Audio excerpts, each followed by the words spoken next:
우리 옆에 계신 분들과 한번 인사하겠습니다. 사랑합니다. 사랑합니다. 한 번 더 인사할까요? 예, 보고 싶었습니다. 예, 보고 싶었습니다. 오늘 축제 우리 구호 함께 외쳐볼까요? 예수 전함으로. 아하, 까먹으셨구나. 하하 하시는 겁니다. 하하. 다시 한번 예수 전함으로, 예수 만남으로. 예, 잘하셨습니다. 우리 모든 영혼이 함께 웃게 되는 그날까지 생명을 살리는 교회로 쓰임받을 수 있기를 소망합니다. 여러분 자유하십니까? 우리는 생각보다 자유하지 못한 삶을 살아갑니다. 팀 켈러가 그런 말을 했어요.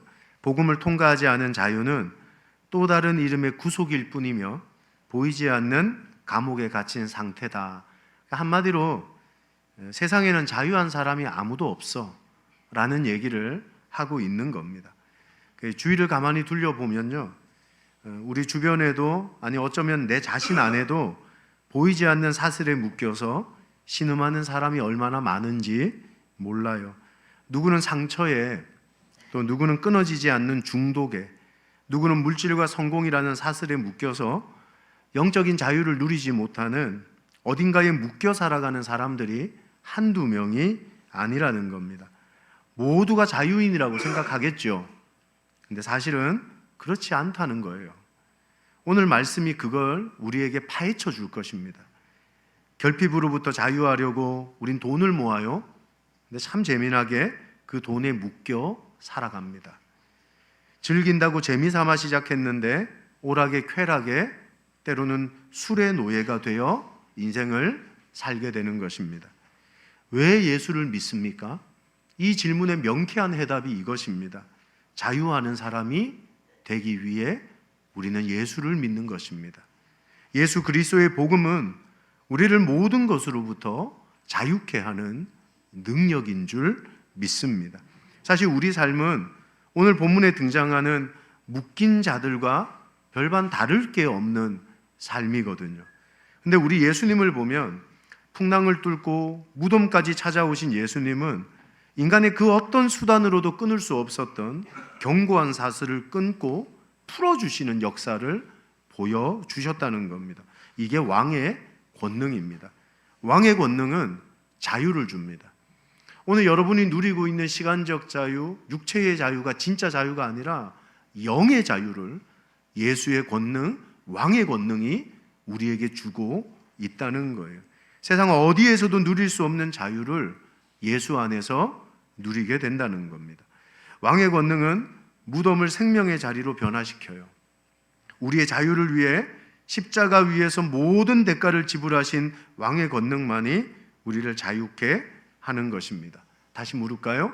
여러분, 자유하십니까? 이 예배가 당신을 모든 결박에서 풀어내는 자유의 시간이 되기를 주님의 이름으로 축원합니다. 제가 선창할게요. 왕의 권능으로 하면 그 뒤에 거 한번 읽어보시겠어요? 모든 묶임을 자유케 하라. 왕의 권능으로 선포하는 것입니다. 그때 왕의 권능이 우리에게 자유함으로 부어지게 되는 거예요. 오늘 이 말씀을 통해서 우리 속의 어둠이 떠나가고 왕이 주시는 참된 자유와 기쁨이 회복되는 역사가 일어나기를 예수님의 이름으로 축복합니다. 오늘 말씀은 세 가지 질문으로 여러분의 자유를 점검할 거예요. 난 정말 자유한 사람인가? 이 질문을 통해서 여러분의 자유를 한 번씩 진단하고 점검할 수 있는 시간이 되셨으면 좋겠어요. 가장 첫 번째 질문은 당신의 방법이 정답입니까? 여러분의 방법이 자유함을 가져다 주냐는 거예요. 오늘 28절 말씀 한번 읽어볼까요? 자, 시작.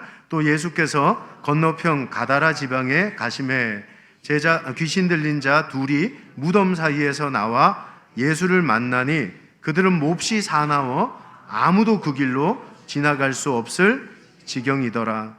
귀신 들린 두 사람이 무덤에서 살았던 것 같습니다. 그들은 상태가 심각해요.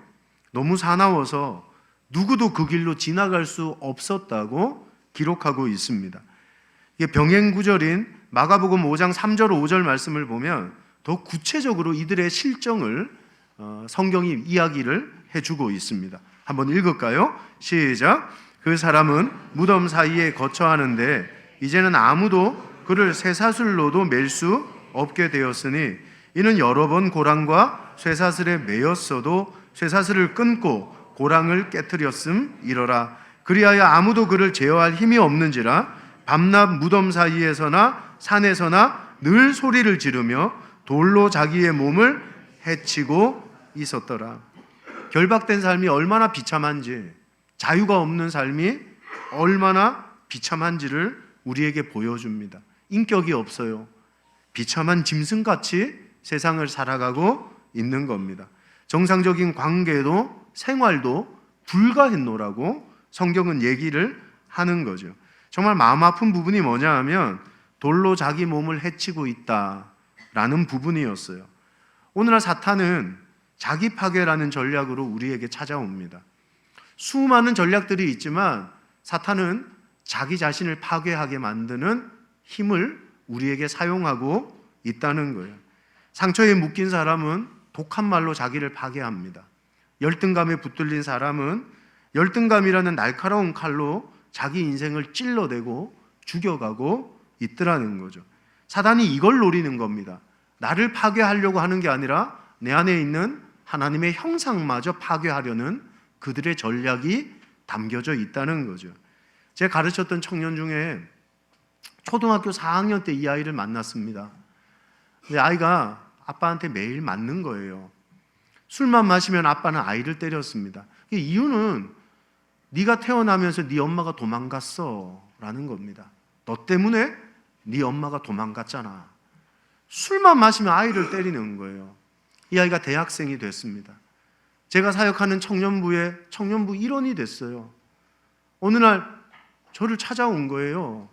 그래서 저한테 한다는 말이 뭐냐 하면 술을 마시면 소리가 들린다는 거예요. 무슨 소리가 들리는데 죽자. 죽어야지 이렇게 살아서 뭐하냐. 죽어라. 이런 소리가 들린다는 겁니다. 21살의 어느 가을날 술을 마시고 차를 몰고 가로수를 들이받고 자살했습니다. 사랑하는 여러분, 사단은 우리를 파괴하고 싶어 합니다. 우리 안에 있는 하나님의 형상을 파괴하려고 하는 것입니다. 어떻게 고칩니까? 방법이 있습니까? 세상의 방법이 마가복음 5장 3절이었다는 겁니다. 이거 한번 읽어볼까요? 자, 시작. 여러 번 고랑과 쇠사슬에 매였어도. 이게 세상의 방식입니다. 세상은 고치기 위해 묶고 매고 격리합니다. 교육으로 묶어봤죠? 법률로도 묶어봤습니다. 소용이 없는 거예요. 수련과 의지로 동여맵니다. 자기 의지로 할 수 있는 게 아무것도 없더라는 겁니다.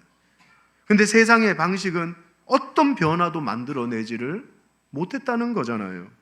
오히려 사슬을 끊고 더 사나워지고 문제는 점점 악화되어져 갔다고 오늘 성경이 우리에게 가르쳐주고 있는 거 아닙니까? 솔직히 의지로 됩니까? 인간은 자기 의지로 자기를 구원할 수 없어요. 의지는 나를 더 깊은 감옥에 가둘 뿐이라는 것입니다. 인간은 결국 자기가 만든 사슬로 자신의 영적 결박을 풀려날 수 있고 그 묶임을 풀 수 있는 방법이 아무것도 없더라는 것입니다. 놀라운 반전이 29절입니다.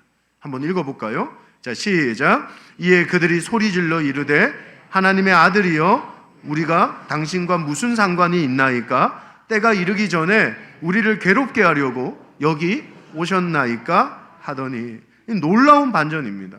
인간이 만든 사슬로는 아무것도 할 수가 없었거든요.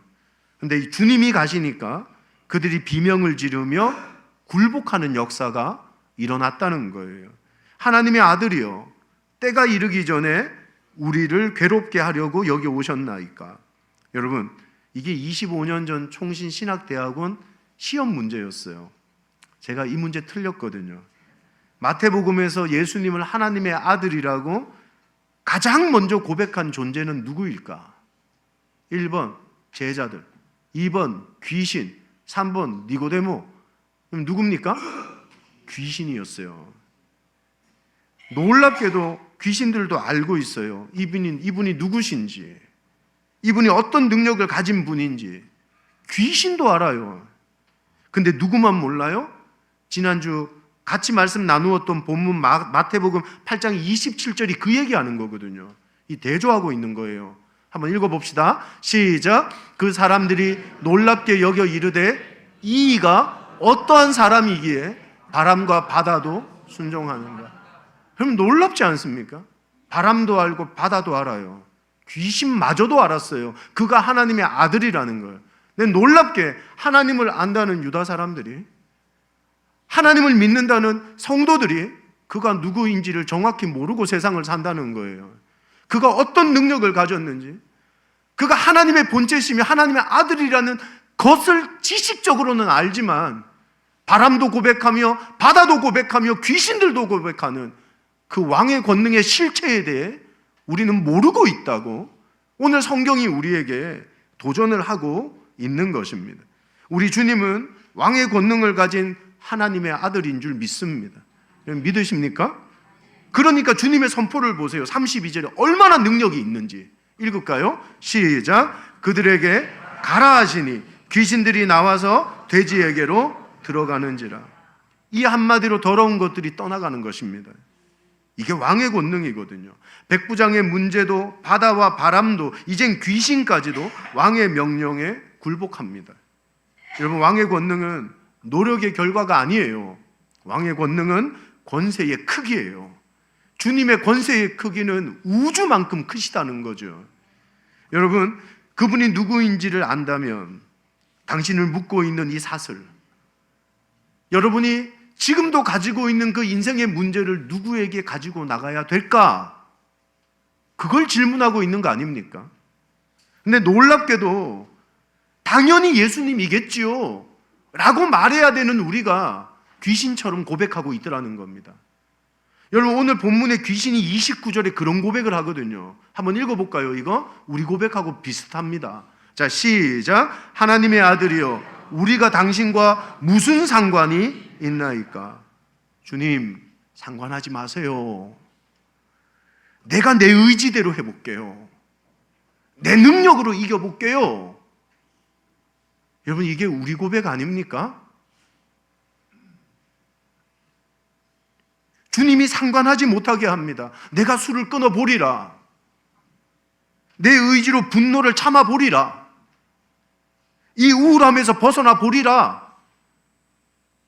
당신의 방법이 정답입니까? 우리는 술 한 잔도, 심지어는 커피 한 잔마저도, 콜라 한 잔마저도 내 마음대로 끊을 수 없는 연약한 물.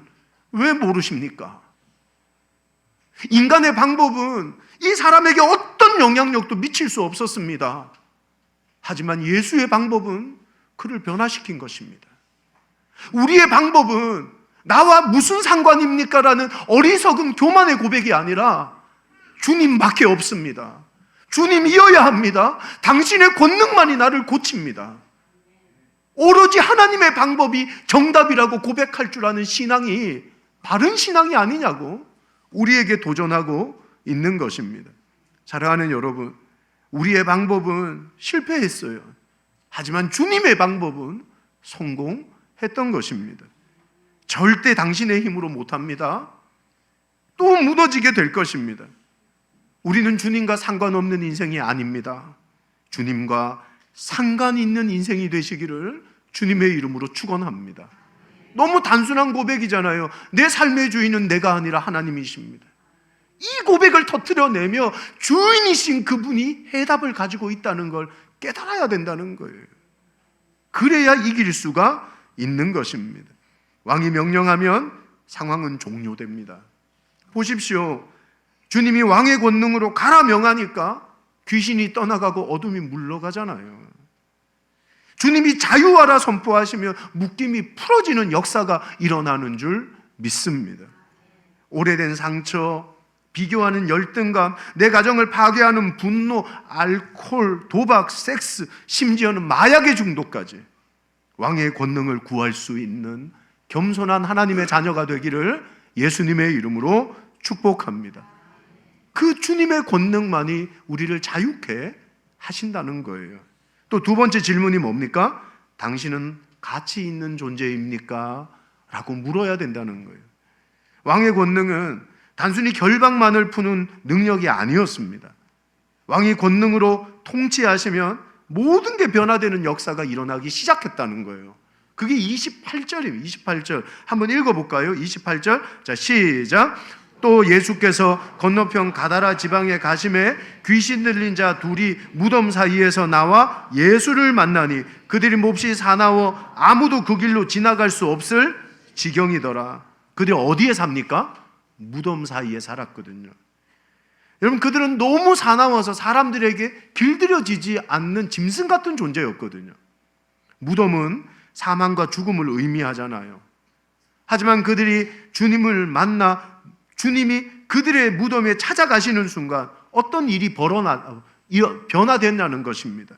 주님의 명령에 귀신이 떠나갑니다. 그게 달까요? 놀라운 변화가 일어나기 시작해요. 마가복음 5장 15절 성경이 그 얘기를 하는 거거든요. 읽어볼게요. 시작. 그 귀신 들렸던 자, 곧 군대 귀신 집혔던 자가 옷을 입고 정신이 온전하여 앉은 것을 보고 두려워하더라. 어떤 신학자가 무덤가에 있던 광인이 예수의 발치 아래 앉아 있다는 이 표현을 뭐라고 표현했냐면 무덤이 예배의 처소가 된 변화였다고 고백하는 겁니다. 여러분, 이 놀라운 광인의 삶의 무덤이 예배의 초소로 변화되는 역사가 일어나게 된 줄 믿습니다. 지옥이 천국으로 바뀐 거고요. 여러분, 초상집이 잔치집으로 변화되는 역사가 일어나게 됐다는 거예요. 또 하나의 변화가 마가복음 5장 19절 20절입니다.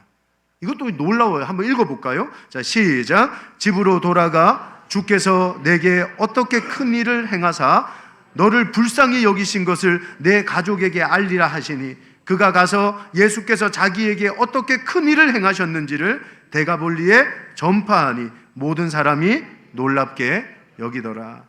여러분, 무덤에서 죽음을 기다리던 사람이요, 이전 주님의 영광을 전파하는 사명자로 변화돼 버립니다. 이게 진짜 변화거든요. 무덤이라는 장소가 사명을 받는 영적 재탄생의 자리로 바뀌어 버렸다는 것이죠. 이게 왕의 권능입니다. 지옥이 천국 되고요. 죽을 자가 사명자로 변하는 놀라운 역사가 우리의 삶에 부어지게 된다는 거예요. 근데 이런 변화 말고요, 오늘 성경이 정말 우리에게 보여주고 싶은 변화가 바로 32절입니다. 한번 읽어볼까요? 32절. 자, 시작. 그들에게 가라 하시니 귀신들이 나와서 돼지에게로 들어가는지라. 온 때가 비탈로 내리다라 바다에 들어가서 물에서 몰사하거늘.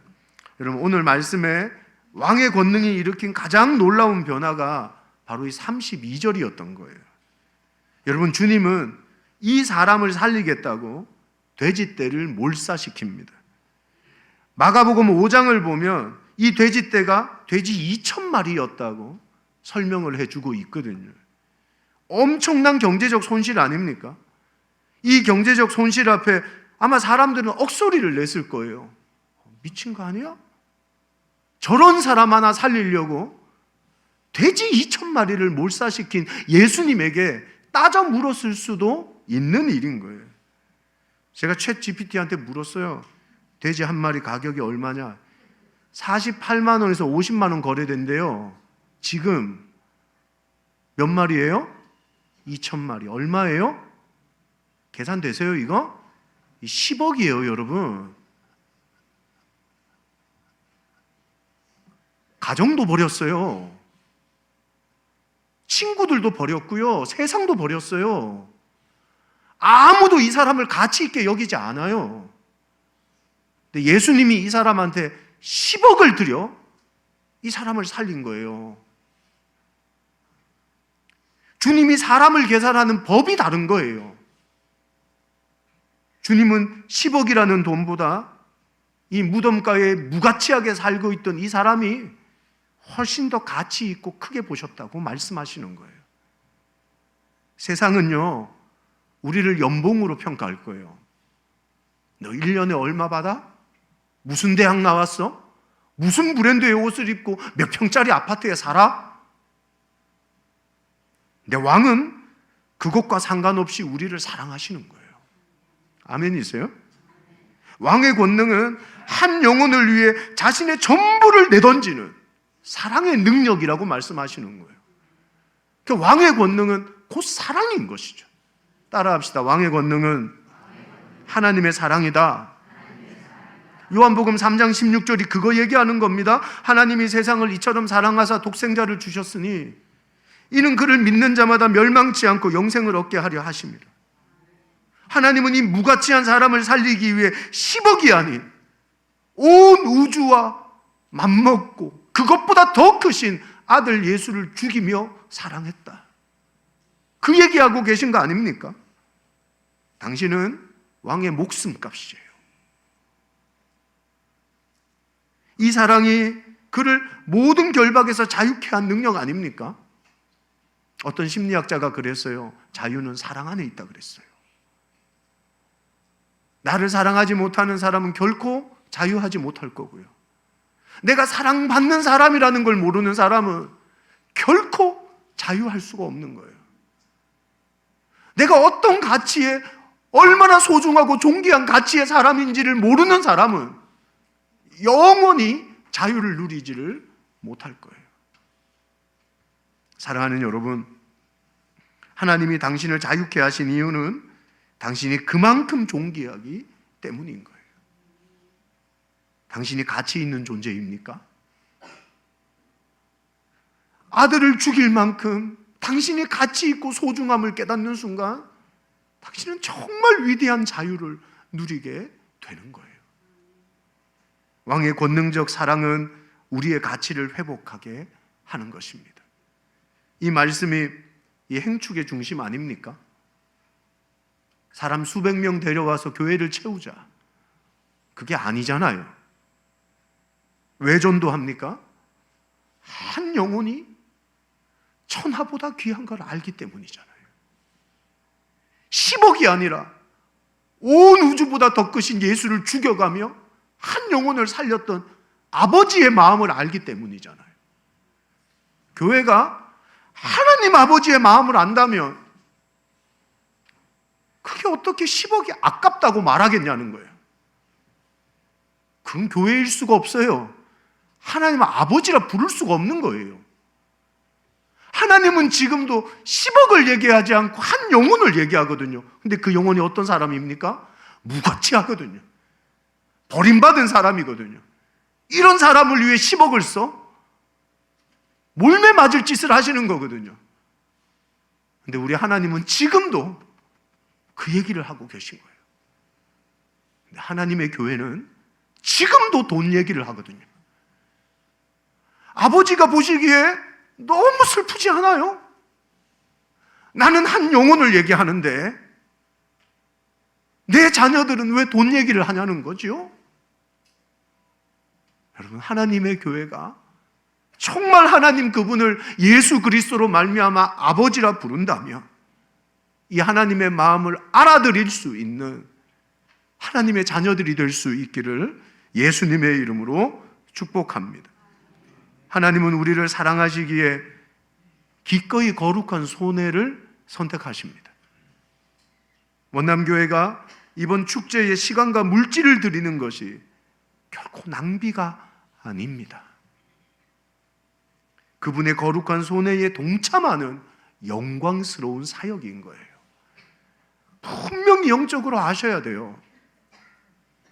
그 위대한 생명 살리는 사역에 여러분 모두가 태신자를 작정하고 쓰임받는 은혜가 있기를 주님의 이름으로 축복합니다. 마지막 세 번째 질문이 뭐냐 하면 진짜 하나님이 누굽니까? 라는 질문이에요. 이걸 알아야 정말 자유하게 되거든요. 오늘 본문을 보면 좀 충격적이고 재미난 일들이 많습니다. 33절, 34절을 보면요. 돼지떼가 죽고 무덤에 살던 그 청년이 온전해지고 건강해집니다. 돼지를 치던 사람들이 그 모습을 보고는 너무 놀라서 시내로 달려가 사람들에게 그 사실을 알려줘요. 온 동네 사람들이 그 얘기를 듣고 예수님을 만나려고 찾아옵니다. 와서 뭐라고 했었어야 될까요? 생각해 보세요. 그 미친놈이 제정신을 차렸습니다. 그걸 눈으로 보고 얘기를 들은 거예요. 그러면 저 같으면 예수님, 우리 집에 며칠만 더 계시면서 뒷집 아줌마도 고쳐주세요. 앞집 아저씨도 고쳐주세요. 옆집 애들도 고쳐주시고 우리 집의 문제들도 해결해 주세요. 그래야 되는 거 아닙니까? 그런 내용이 나왔어야 되는 거거든요. 근데 놀랍게 34절에 이 동네 사람들이 뭐라고 얘기를 하는지 보시죠. 읽어볼까요? 자, 시작. 온 시내가 예수를 만나려고 나가서 보고 그 지방에서 떠나시기를 간구했다. 여러분, 충격적이지 않습니까? 우리 동네에서 떠나주세요, 제발. 우리 집에 들어오지 마세요. 안 됩니다, 예수님. 나가세요. 왜 이러는 걸까요? 그들은 이 미친 사람 하나가 건강해진 것이 기쁜 게 아니라 자기 재산 10억 날라간 게 충격이었던 거예요. 그렇지 않겠어요, 여러분? 내 재산 10억, 돼지떼 2,000마리 죽으면 눈 안 돌아가겠어요? 제 여기 목사라고 이렇게 양복 입고 설교하지만 내 돈 200만 원이라도 여기서 없어지면 눈 돌아가는 거거든요. 여러분, 여기 하나님 잘 믿는 것처럼 젠틀하게 아멘하며 앉아 계시지만 내 돈 10억, 솔직히 우리 이방원 장로님 어떠시겠어요? 내 돈 10억? 우리 전 장로님 어떠시겠어요? 강 장로님 어떠시겠어요? 장로님 그때 울면서 전화하셨잖아요. 기억하시죠? 우리 통화한 거. 우리 저렇거든요. 사랑하는 여러분,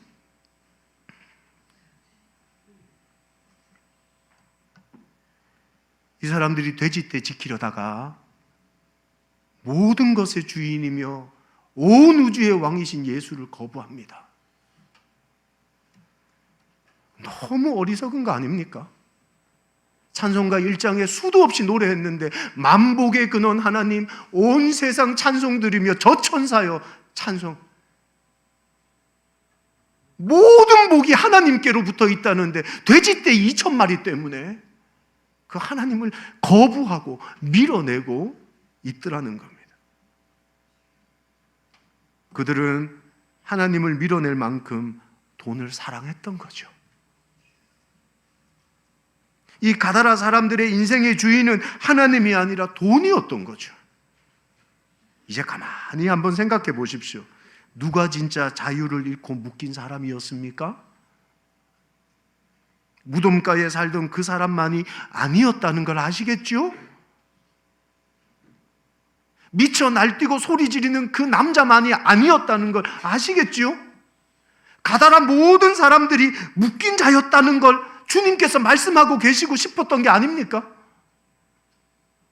귀신에 눌려서 헛소리하며 소리 지르는 그 사람이 묶인 사람이 아니라 오늘을 살아가는 우리가 묶인 사람이라고 주님이 가르쳐주고 싶었던 게 아니냐는 겁니다. 우리 예수님이 이 말씀을 너무 하고 싶었던 거예요. 누가 진짜 묶인 사람이었냐? 이제 예수 만나 이 가다라 사람은 자유합니다. 멀쩡해 보이지만 실상은 이 사람들이 아직 돈에 묶여 노예처럼 살아가고 있다는 거 아닙니까? 이게 우리 모습이라는 거예요. 내 고집, 내 돈, 내 라이프 스타일이 깨질까 봐 주님이 내 삶에 오는 걸 거부합니다. 진짜 당신이 붙들고 있는 하나님이 누굽니까? 왕의 권능으로 당신을 자유케 하실 예수 그리스도입니까? 당신이 움켜쥔 돼지떼입니까? 뭐가 진짜 당신의 하나님이십니까? 이거 분명히 하자는 거잖아요. 하나님은 그 돼지떼를 포기할 만큼 당신을 사랑하셨는데 당신은 주를 위해 그 돼지떼를 포기한 적이 있느냐? 그 질문을 하고 계신 거잖아요. 사랑하는 여러분, 말만 주님 사랑합니다. 노래만 내게 있는 모든 것을 아낌없이 드리네. 찬양을 이따위로 만들어가지고 사랑하고 의지하며 주만 따라가리라. 죽게 드리네, 죽게 드리네. 돼지떼마저 드릴 수 없는 우리가 아들마저 주신 하나님 앞에 너무 부끄러운 거짓부렁 아닙니까? 주님을 적당히 믿으려 그러지 마십시오. 주님은 우리를 적당히 사랑하신 적이 없습니다. 모든 것을 주셔서 사랑하셨는데 언제까지 적당히 믿으려 그러시는 겁니까? 주님, 내 통장, 내 은밀한 취미는 건드리지 마세요. 내 일요일의 시간은 상관하지 마세요. 이건 신앙이 아니라 우상이에요. 오늘 우리가 주님보다 더 사랑하는 당신의 돼지떼가 무엇인지, 그 돼지떼는 결코 우리를 자유하게 하지 못한다는 걸 여러분 아셔야 되는 거예요. 가짜 신을 버리세요. 진짜 하나님을 붙드시고. 참 놀라운 자유의 역설인데, 기차가 선로를 다닐 때 가장 자유롭게 움직이잖아요. 선로를 이탈하면 다 죽거든요. 물고기가 물 안에 있을 때 자유하잖아요. 물 밖으로 나가면 말라 죽거든요. 에밀 브루너가 이런 말을 합니다. 이건 한번 따라할게요. 인간은 자유롭다. 그러나 그 자유는 하나님께 얽매일 때 비로소 자유한 것이다. 인간이 하나님 없이 살 때가 자유한 게 아니라 하나님, 그분이 진짜 하나님임을 붙들고 그분의 사랑이 나를 끌어안을 때 우리는 그 안에서 진짜 자유를 누리게 되는 줄 믿습니다. 말씀을 정리합니다. 자유하십니까? 세 가지 질문. 당신의 방법이 정답입니까?